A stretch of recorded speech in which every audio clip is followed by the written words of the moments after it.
The ones I grew up with, look on my thing where it says wanted and all of these things. All of the things that I grew up with when I was a teenager as Valerie Duran. All of the things I grew up with when I was a teenager as Valerie Duran were popping up, and they were saying, you were her, you were her, you were Britney. Well, my husband kept saying, she made me feel wanted, and I wanted to save her from her abusive husband. She made me feel wanted, and I wanted to save her from her abusive husband. Well, apparently that was Britney's shit, not mine. And I was loving my relationship with Mike, but Mike was abusive. I was like, as if I wouldn't mind. I do mind. I do mind. No fucking cheaters. No fucking cheaters near me or in me. Especially when I was out of the fucking loop and my husband kept sitting there saying, I know what's going to happen. You don't. I know what's going to happen. You don't. My husband knew what the fuck was going on the whole entire fucking time. The whole entire fucking time. The whole time we were together. He said that my identity was stolen with Christina, with my ex.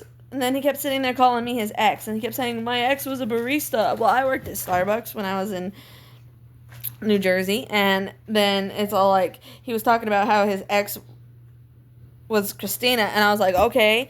He was saying that they were separated for 2 fucking years. Come to find out that they weren't separated for 2 fucking years. He was saying that him and his ex, Christina, had their identity stolen, and I was sitting there, and I was like, my identity was getting stolen, and I was filing reports on my identity getting stolen since New Jersey when my identification cards went missing and stuff, and a bunch of stuff. He put me as his ex. He put me as all kinds of fucking people just to what? Just to mentally fuck with me and make it to where I didn't know what was going on. You know, as far as I'm concerned, something was sitting there saying, I think you're Jesus. And then it was all like, I hate you, I want to kill myself, I hate you. Maybe that was me. Because it's like, after that surrender, it's like, Jesus, like, Corey was like my Jesus, is what I said. Because it was like, he saved me from my abusive mom when my mom beat me up in 2012.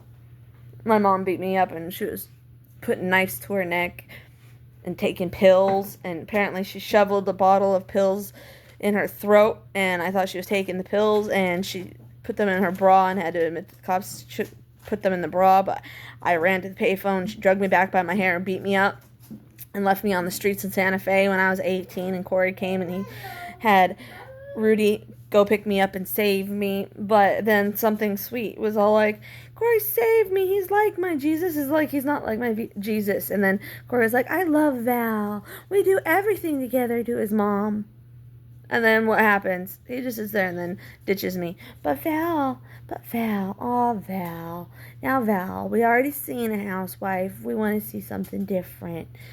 They tortured the living shit out of me. And even when I was growing up, I had to watch my Facebook, and they're like, but it was you, the wanted, and everything like that. It was all like, but it was you. So when I was out there as that Britney Smith bitch in fucking New Mexico, I was all alone, but they were saying that I was with my husband at the time. They were saying that they gave my husband back. But I was all alone in New Mexico getting beat the fuck up by Mike. So what the fuck? And the stuff that was in me when I was a teenager, why was it showing the stuff that was in me as a teenager with other fucking people? And it was like some Joker and Mike and everything. And they're like, you like it with Mike? It's not that I like it with Mike. Mike used to be one of my best friends. And you know, he never liked Fords before. He used to be a Honda boy. He used to be a Honda boy and a Jeep boy. He used to be a Honda boy and a Jeep boy. And he was one of my best friends growing up, even though we didn't, like, we fought sometimes, yeah, but he wasn't a violent man before. So what the hell happened? When did he start becoming violent? Because when he started becoming violent, that's when things were different. Even my grandma and everything. And my grandma at the time, too, like in 2017, 2016, right after I had Coraline, she kept sitting there calling me a fucking commie. A communist. A commie. There are some things I don't forget, some things I can't, and some things I don't understand why she was sitting there calling me a commie.